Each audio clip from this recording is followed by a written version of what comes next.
नमस्ते श्रोतागण, कहानी चैनल में आपका स्वागत है। आइए सुनते हैं हिंदी की मशहूर लेखिका मालती जोशी की कहानी अपने लोग। चाय बना रही थी कि मेरे पीछे आकर ये खड़े हो गए। बोले, आंखें बंद करो। परेशान न कीजिए, हमारा मूड वैसे ही खराब है आज। मैंने बेजारी से कहा, तुम्हारे मूड का इलाज हमारे पास है। हाँ, 1 2 3। चाय उफन जाएगी जी, क्या कर रहे हैं? उन्होंने आगे बढ़कर गैस ही बंद कर दिया। हाँ, अब एकदम से आंखें बंद। विवश होकर मैंने अपने पलकें मूंद ली और इन्होंने अपने दोनों हाथ मेरे गले में डाल दिए। ये चालबाजी नहीं चलेगी श्रीमान जी, ये रसोई घर है, चलिए। लेकिन यह बात कहते कहते ही मुझे लगा कि मेरे गले में सिर्फ उनके बलिष्ठ हाथ ही नहीं हैं, और भी कुछ है। आंखें खोलकर देख ही लिया मैंने, और आंखें खुली की खुली रह गई। हाय, मैंने सांस खींचकर कहा, कितनी प्यारी चेन है, और लॉकेट तो बस। खोल दी ना आंखें, जरा भी सब्र नहीं हुआ। लो, अब यह हुक तो लगाओ, पता नहीं लोग कैसे कैसे डिज़ाइन बना देते हैं। पहले मुझे ठीक से देख तो लेने दीजिए। तुम्हें क्या मतलब है, देखना तो हमें है। और फिर इन्होंने मेरा चेहरा अपनी ओर घुमाकर बोले, ब्यूटीफुल। मैं आईने में देखा हूँ? मैंने अधीर होकर पूछा। क्या करोगी प्राण दर्पण देखकर, झांक लो मेरे दृगों में मात्र पल भर। वे झूमकर गा उठे। अरे अरे वकील साहब, आप तो कवि बने जा रहे हैं। हाँ सपना, मैं बहुत खुश हूँ आज। उसी खुशी में उबाल आ रहा है। हमें भी तो बतलाइए अपनी खुशी का राज। सपना, आज पहली बार मैं एक केस अपने बलबूते पर जीता हूँ। वही सारंगपुर वालों का? हाँ, तुम्हें कैसे याद रहा? ये उपहार देखकर मैंने लॉकेट से खेलते हुए कहा। तुम लोग ऐसी बातें खूब याद रखती हो। देखो, मैंने वादा किया था ना, इस केस की पूरी फीस तुम्हारी नज़र होगी। कमबख्त सोना इतना महंगा हो गया है, अगर 1 साल पहले फैसला हो गया होता तो पूरा सेट बन सकता था, पर ये दीवानी मुकदमे सालों घिसटते रहेंगे। अरे, तो इतने उदास क्यों होते हैं? भविष्य में सेट भी बन जाएगा, पर आज तो मैं इसी में खुश हूँ। आप अब चाहें जितने भी गहने बनवा दें, इस चेन का महत्व सबसे ऊपर रहेगा। आपकी पहली विजय का प्रतीक जो है यह। सच? हाँ जी, बिल्कुल सच। और अब आप सपनों की दुनिया से जरा धरती पर आ जाइए, चलकर हाथ मुंह धोइए, तब तक मैं चाय ला रही हूँ। मैंने उन्हें किचन से बाहर खदेड़ते हुए कहा। सुनो, जाते जाते उन्होंने चुटकी ली। चाय में चीनी कम ही डालना, ना भी डालोगी तो चलेगा। तुम्हारा खिला खिला चेहरा देखकर तो हम जहर भी खुशी से पी लेंगे। मैंने लंबी सी जीभ निकालकर उनको मुंह चिढ़ा दिया और फिर गैस की सुध ली। नाश्ते में मैंने कचौड़ियाँ बनाकर रखी थी, पर इस खुशी के मौके पर थोड़ा सा हलवा बना लेने के इरादे से गैस पर कढ़ाई चढ़ा दी। थोड़ा सा सूजी का हलवा बना लिया और चाय चढ़ा दी। जब तक पानी खौलता, मैं भागकर अपने कमरे में पहुंच गई और ड्रेसिंग टेबल के सामने खड़ी हो गई। अपना खिला खिला चेहरा देखने का मुझे भी तो मोह था। लॉकेट सचमुच इतना प्यारा लग रहा था, पूरा सेट बन जाता तो गजब ढा देता। चेन की बुनावट भी बिल्कुल नई किस्म की थी। मैंने अपनी दोनों हथेलियों में भरकर उसे चूम लिया। गहने तो मेरे पास बहुत थे, पर पति की अपनी कमाई का यह पहला जेवर था। अब तक जो पहना वह अपनी माँ का, इनकी माँ का दिया हुआ ही था। मिल्क कुकर की कर्कश सीटी ना बजती तो मैं पता नहीं कितनी देर वहाँ खड़ी दर्पण में अपना भरा भरा गला निहारती रहती। किचन में आकर देखा, पानी खौलकर आधा रह गया था। मैंने फटाफट चाय बनाकर केटली में डाली, ट्रे में नाश्ता लगाया और ड्राइंग रूम में ले जाकर टेबल पर सजा दिया। हजरत फ्रेश होकर कमरे में आए तो खिल उठे। वाह, भगवान ऐसी पाकशास्त्र निपुण पत्नी सबको दे। सच, हर चीज़ कुछ ज़्यादा ही स्वादिष्ट लगी। उस दिन दोनों के मन अपने अपने आनंद में सराबोर जो थे। स्वाद उसी का तो था। चाय पीते हुए यूं ही इधर उधर देख रही थी कि मेरी नज़र कॉर्नर टेबल पर रखे हुए एक पैकेट पर पड़ी। सोचा जरूर कोई प्यारी सी साड़ी होगी, श्रीमान जानकर छुपा गए हैं। दौड़कर उठा लाई और गोद में रखकर पैकेट खोल डाला। खद्दड़ का कपड़ा था, मोटा सा, खुरदुरा सा, बदरंग सा। इतनी कोफ्त हुई मुझे। यह क्या दलिद्दर उठा लाए हैं? खादी में ही लेना था तो जरा रंग, जरा ढंग का लिया होता। यह तो एकदम बुजुर्गों की सी लगती है। लगने दो, बुजुर्गों के लिए ही है। इन्होंने बहुत शांति से यह बात कही थी, पर मेरे कान खड़े हो गए। किसके लिए है? चचा के लिए। क्यों? अभी तो ईद पर कुर्ता पजामा बनवा कर दिया था ना चाहते हुए भी मेरे मुंह से निकल ही गया। भाई, कुर्ता अपनी जगह है, कोट अपनी जगह, इन्होंने कहा और फिर जैसे बात समाप्त करते हुए बोले, भाई अपने तो इन मामलों में कुछ नहीं जानते। अम्मा का हुक्म था और तुम जानती हो, अम्मा का हुक्म हमारे लिए वेद वाक्य है। ये वेद वाक्य वाली बात कभी मैंने ही कही थी, जो इस समय इन्होंने मेरे मुंह पर फेंक मारी थी। मुझे भी ताव आ गया। अम्मा को हुक्म देते क्या लगता है? उनकी नज़र में तो उनके बेटे की प्रैक्टिस नानी पालखी वाला से कम थोड़ी ही है। अच्छा भला मूड खराब मत करो यार, ये बोले। वैसे मुझे खुशी है कि तुम्हें पालखी वाला का नाम मालूम है। Good show. अच्छा, बाय द वे यह बताओ, परम पूज्य अम्मा जी हैं कहाँ? अस्पताल गई हैं, मैंने मुंह फुलाकर कहा। अरे क्यों? मिसेस सक्सेना के साथ। अरे तो क्या सक्सेना यहाँ नहीं है? शायद गांव गए हैं अपनी माँ को लेने। यह तो बड़ी प्रॉब्लम हो गई। प्रॉब्लम क्यों होगी? अम्मा जी हैं तो, तभी तो लोग बाग निश्चिंत होकर घूमते रहते हैं, मैंने तुनक्कर कहा। बेचारा माँ को लेने ही तो गया है ना। वैसे अम्मा को लेकर कोई भी निश्चिंत हो सकता है। अड़ोस पड़ोस में कहीं किसी को तकलीफ़ हो, वे दौड़ी चली जाती हैं। फिर ये तो अपने किराएदार हैं। हाँ हैं, तभी तो घर लुटाया जा रहा है। क्या घर लुटा दिया है? बेकार में अपना और मेरा दिमाग खराब कर रही हो। एक तीखा सा जवाब जबान तक आया था, पर मौका ही नहीं मिला। चचा घूम घाम कर लौट आए थे और मुन्ने को लेकर हाँफते हुए सीढ़ियाँ चढ़ रहे थे। वे भले ही इस घर के नौकर थे, पर मुझे कायदा तो उनका भी करना ही पड़ता था। लो बहू रानी, अपनी अमानत संभालो, उन्होंने हिमांशु को नीचे उतारते हुए कहा।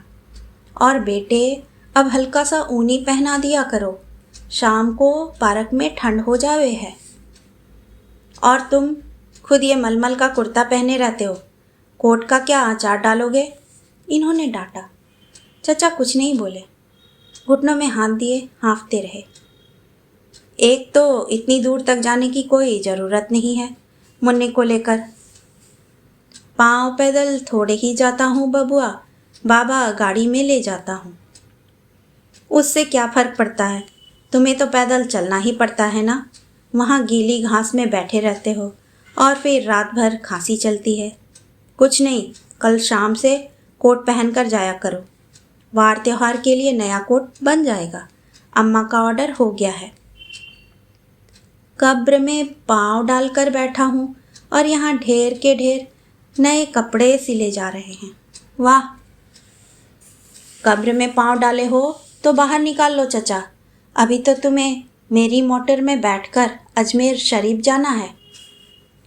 चचा भतीजे का प्रेमालाप जल्दी खत्म होता नहीं दिखा, तो मैं हिमांशु को लेकर अंदर चली आई। वैसे भी उसका दूध का समय हो गया था, फिर भी चचा पर इतना गुस्सा आ रहा था।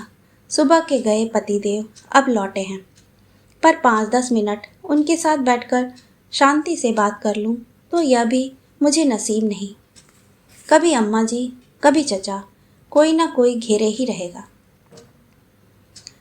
अभी तो फिर भी ठीक है, इनका कमरा पीछे स्टोर रूम के पास हो गया है। पहले तो दालान से लगा कमरा इन्हीं का था। शाम को घूमने जाओ तो, रात सिनेमा से लौटो तो बेवजह संकोच हो आता। हर आने जाने वाले पर पहली नज़र इनकी पड़ती, नए लोगों को परिचय देना पड़ता। मैं तो बस बाबूजी के मुंशी हैं कहकर छुट्टी पा जाती, पर अम्मा जी या उनके सुपुत्र सामने हुए तो पूरी रामायण खोल कर बैठ जाते। कैसे बाबूजी को एक बार बदमाशों से मुठभेड़ हो गई थी, कैसे चचा ने कुल्हाड़ी का वार अपने हाथ पर झेलकर बाबूजी के प्राण बचाए थे, फिर कुहनी तक उनका हाथ सेप्टिक की वजह से कैसे काट देना पड़ा, आदि आदि। कई बार मेरे मन में आता है यह सारा किस्सा टेप करके रख लेना चाहिए। मैं तो सुनते हुए थक गई थी, पर ये लोग कहते हुए नहीं थकते थे, हर बार नए सिरे से गदगद हो उठते। इस बार इस दुर्घटना के बाद चचा के आजीवन भरण पोषण का भार बाबूजी ने उठा लिया था। उनकी 2 लड़कियां थीं, उनकी शादी की दौड़ धूप भी अम्मा बाबूजी ने ही की थी। दोनों खाते पीते घर में ब्याही हैं, पर चचा यहीं रहते हैं। बबुआ के रहते बिटिया के घर क्यों जाएंगे भला। ये बबुआ शब्द भी मुझे इतना बुरा लगता है। अच्छा भला मुकेश नाम है इनका, पर अम्मा जी चचा दोनों बबुआ ही कहेंगे। चचा उसके आगे जी और जोड़कर कृत्य कृत्य हो जाते हैं। यही हाल हिमांशु का है। चचा उसे मुन्ने राजा कहेंगे, शेष सब लोग मुन्ना। अपना नाम वह पहचानता ही नहीं, मैं ही जब तब ले लेती हूँ। तो मांझी टोक देती हैं, बड़े बेटे का नाम नहीं लेते। पिछली बार अम्मा जी वृंदावन गई थी, तब मैंने इन्हें पटाकर बाहर ऑफिस रूम बना लिया था। ठीक भी था, इतने बड़े वकील बनने जा रहे हैं, घर में एक ऑफिस रूम तो हो। क्या हर कोई बाजार वाले ऑफिस तक दौड़ा जाएगा? घर पर कोई मुवक्किल आ ही गया तो क्या हर किसी को ड्राइंग रूम में बिठाएंगे? इन्हें कुछ जच गई थी बात और ये राजी हो गए थे। चचा के लिए पुराना ईंधन वाला कमरा साफ करवा दिया था, पुताई तक करवा दी थी। वैसे भी उस कमरे का अब औचित्य नहीं था। घर में गैस था, हीटर था, स्टोव्स थे। लकड़ी कंडे जलावे का जमाना बहुत पीछे छूट गया था।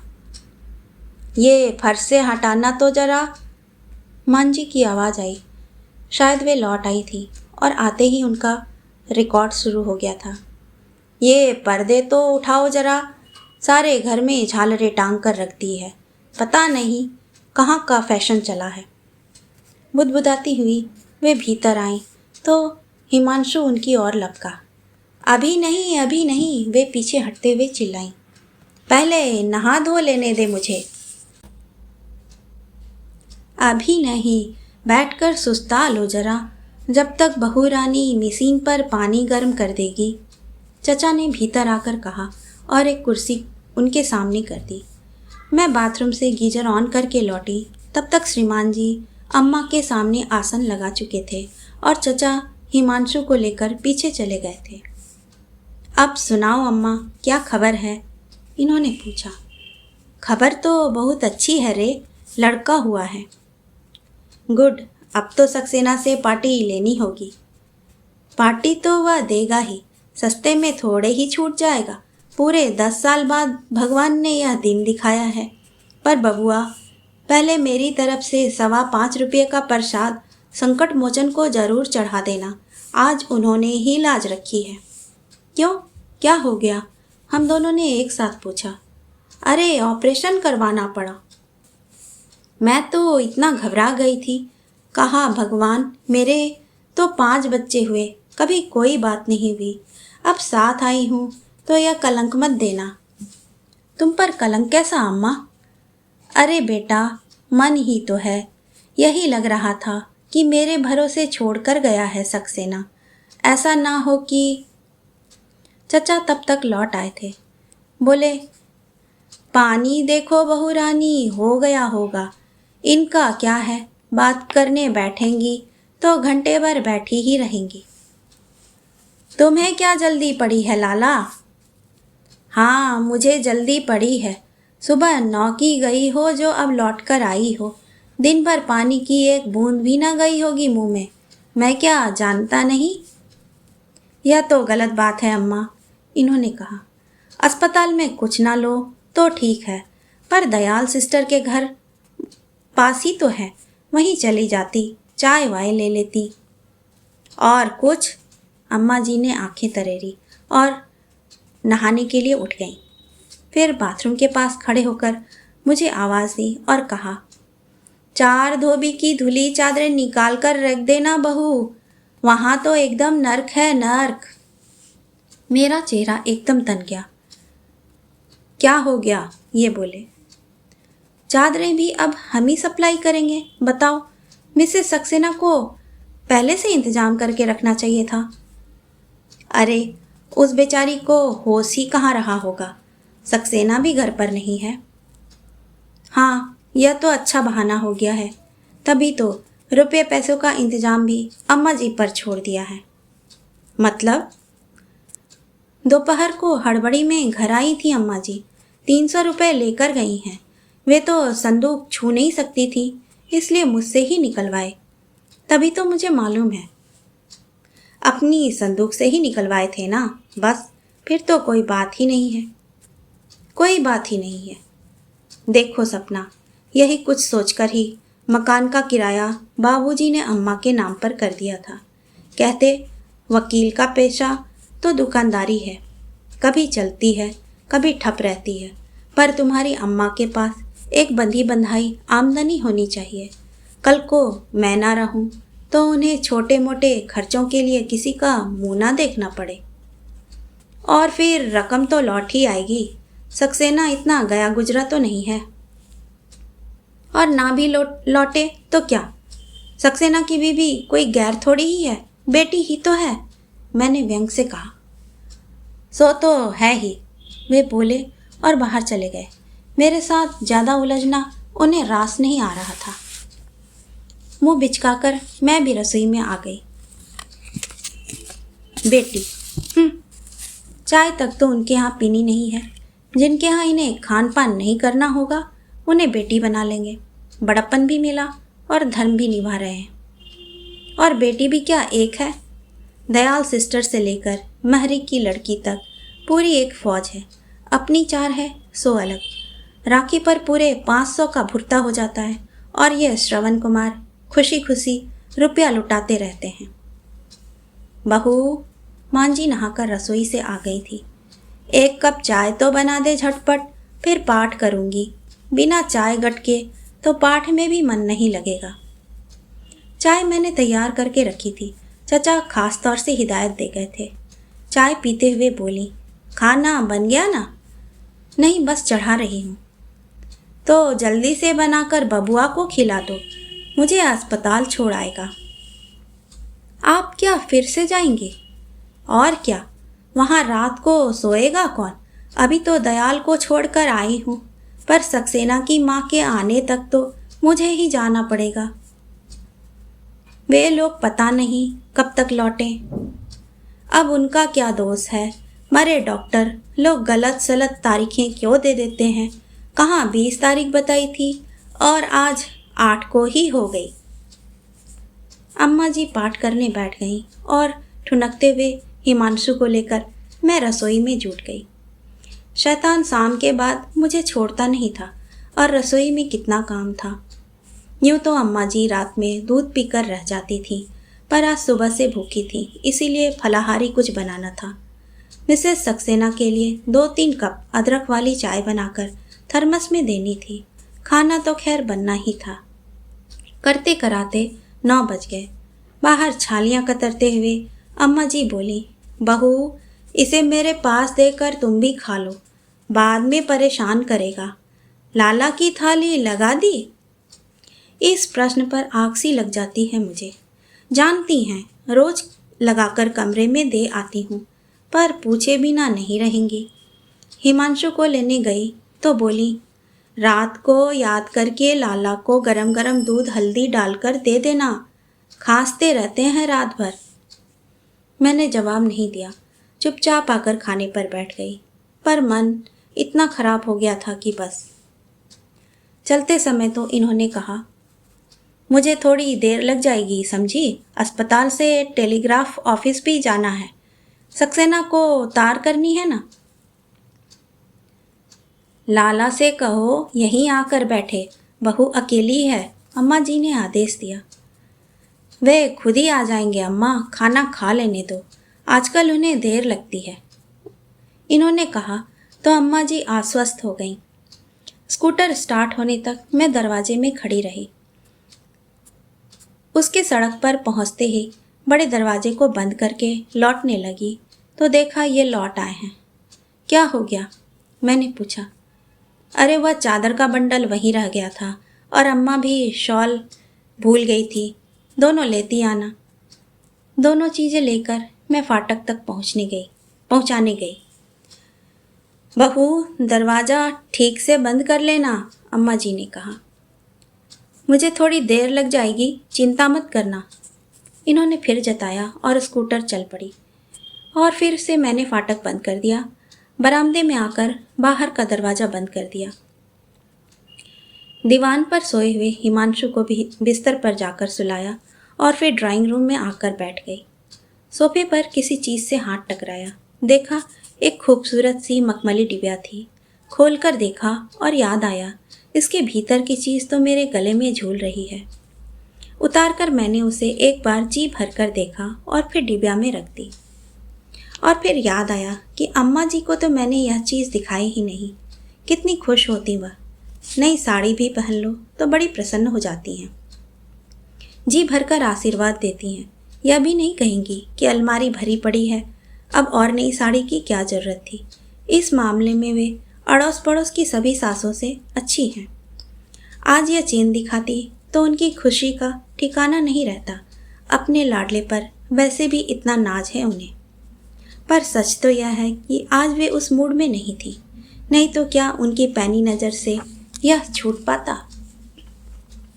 ट्रिंग, दरवाजे की कर्कश घंटी उस निस्तब्धता को भंग कर गई। बड़ी जल्दी लौट आए आप, दरवाज़ा खोलते हुए मैंने कहा। आप तो कह गई, पर अगली बात मेरे मुंह में ही रह गई। दरवाजे पर दो नितांत अपरिचित व्यक्ति खड़े थे। वकील साहब घर पर नहीं है, मैंने सहम कर पीछे हटते हुए कहा। हमें मालूम है, दरअसल उनका एक्सीडेंट हो गया है। हाय राम, कहाँ है वे, मैंने लगभग चीखते हुए पूछा। उन्हें अस्पताल ले गए हैं हम लोग, इधर आपको लेने के लिए आ गए। अभी चलती हूँ, मैंने कहा। पर्स तथा शॉल लेने के लिए भीतर मुड़ी तो देखा दरवाजे पर चचा खड़े थे। तुम कहीं नहीं जाओगी बहू रानी, उन्होंने रौबीले स्वर में कहा। आपने सुना उनका एक्सीडेंट हो गया है, मैंने रुआसी आवाज़ में कहा। किसने बताया? ये भाई साहब आए हैं, चचा ने उन लोगों की ओर देखते हुए कहा। एक्सीडेंट हो गया है तो हो जाने दो, बबुआ अकेले नहीं हैं, मालकिन उनके साथ है, वे फ़ोन कर देंगी। हाँ सच तो माँ जी का ध्यान ही नहीं रहा। माँ जी कैसी हैं, उन्हें चोट तो नहीं आई, मैंने अधीरता से पूछा।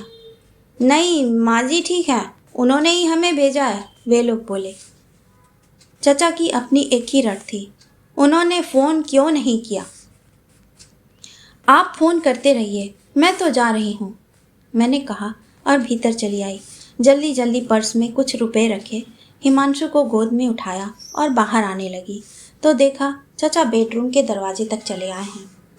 मेरे रहते तुम घर से बाहर पाँव नहीं दोगी बहू रानी, उन्होंने फिर कड़कती आवाज़ में कहा और दूसरे ही क्षण धीरे से बोले। आदमी कपड़ों से नहीं, आँखों से पहचाना जाता है बिटिया। क्या तुम सोचती हो मालकिन ने इन शोहदों को घर पर भेजा होगा? उल्टे वे तो मुझे ही डांटेंगी कि तुम घर में थे तो बहू को दरवाज़ा क्यों खोलना पड़ा। केवल उनकी बुजुर्गियत का लिहाज करके मैं उनकी बात सुनती रही। उनके चुप होते ही मैंने कहा, चाचा जी ये वक्त बात करने का नहीं है, मुझे तो जाना ही है, आप चाहें तो मेरे साथ चले चलिए। बेचारे चुपचाप घिसटते वे मेरे पीछे पीछे चले आए। मुझे देखते ही दोनों नवागंतुक कुर्सी से उठ खड़े हुए। लाइए बेबी को हम ले लें, एक ने कहा।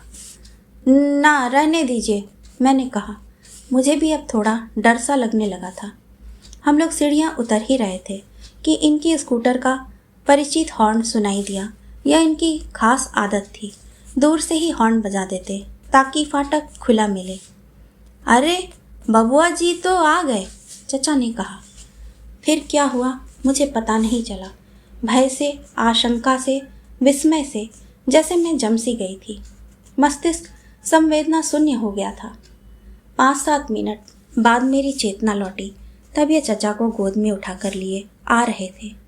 कड़क कर बोले, सपन, खड़ी देख क्या रही हो? जाओ मुन्ने को सुलाकर आओ और मेरा हाथ बटाओ। क्या हो गया चचा को? मैंने कांपते स्वर में पूछा। बाद में बताऊंगा, पहले मेरे दवाइयों का बक्सा और रुई लेकर आओ। उनके स्वर में आदेश की तलखी थी। मैं भागकर उनका फर्स्ट एड बॉक्स उठा लाई। तब तक ये चचा को सोफे पर लिटा चुके थे। मुझसे उन्होंने गर्म पानी मंगवाया, फिर मरहम पट्टी में भी हाथ बटवाया।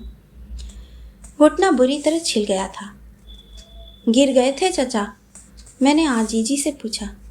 हाँ, बदमाशों ने धक्का दे दिया था, इन्होंने बताया। हाय, क्यों? ये उनकी बुलेट का नंबर देखने दौड़े, तो वे कैसे देखने देते भला? बबुआ, अपना एक हाथ खोने का रंज इससे पहले कभी नहीं हुआ था, नहीं तो आज उन्हें छोड़ता नहीं, चचा ने कराहते हुए कहा। अभी तुम कुछ नहीं बोलोगे चचा, सिर्फ आराम करोगे, इन्होंने सांत्वना के स्वर में कहा और मुझसे बोले, सपन, झटपट चाय तो बना लाओ, 2 कप, अदरक वाली और कड़क, समझी? चाय लेकर आई तो मेज पर ट्रे रखते हुए मेरी चीख निकल गई। क्या हुआ? इन्होंने घबरा कर पूछा। मेरा हार, दुष्ट मेरा हार लेकर भाग गए, यही मेज पर डिबिया में रखा था। मुझे तो कहते कहते रोना आ गया। रो नहीं बिटिया, उस अदने से हार का मलाल मत करो, चचा ने हाँफते हुए कहा। जो बच गया है वह हार से लाख गुना कीमती है। अल्लाह तुम दोनों की जोड़ी सलामत रखे। ऐसे ऐसे 10 हार बबुआ तुम पर न्यौछावर कर देगा। इतना कहते कहते उनकी सांस धौंकनी सी चलने लगी थी। चचा, बोलने के लिए मना किया था ना, इन्होंने डपटा। अच्छा डॉक्टर साहब, चचा बोले, मुझे कमरे में तो पहुंचा दो। नहीं, अभी कहीं नहीं जाओगे, यहीं लेटोगे, इन्होंने फिर से रौब जताया। तो बेचारे गुडमुडी होकर वहीं सोफे पर लेट गए। उनकी मिट्टी सने पांव सोफे को गंदा कर रहे थे। उनके घुटनों से बहा खून फर्श पर खून के धब्बे छोड़ गया था।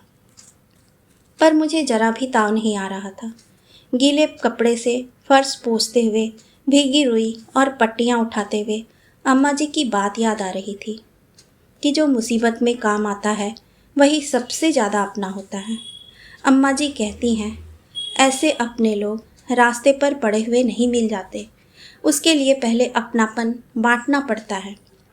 सबके बस की बात नहीं है यह, तभी तो लोग पैसा जोड़ लेते हैं पर मनुष्य नहीं जोड़ पाते। जैसा अम्मा जी कहती हैं, यह सचमुच एक तपस्या ही है। उसी के पुण्य से तो आज मेरी रक्षा हुई है। मैं वॉश बेसिन पर हाथ धो रही थी तो ये पीछे आकर खड़े होकर धीरे से बोले, सपना, never mind about the necklace, अभी तो ज़िंदगी पड़ी है, बहुत पहनेंगे, इसके लिए इतना सोचा मत करो। मैं उसके बारे में नहीं सोच रही थी। फिर मैं सोच रही थी कि चचा ने फिर एक बार इस घर को खरीद लिया है। मैंने सजल स्वर में कहा। इन्होंने चौंक कर मेरी ओर देखा। आंखें इनकी भी भीग आई थी। कहानी सुनने के लिए आपका धन्यवाद।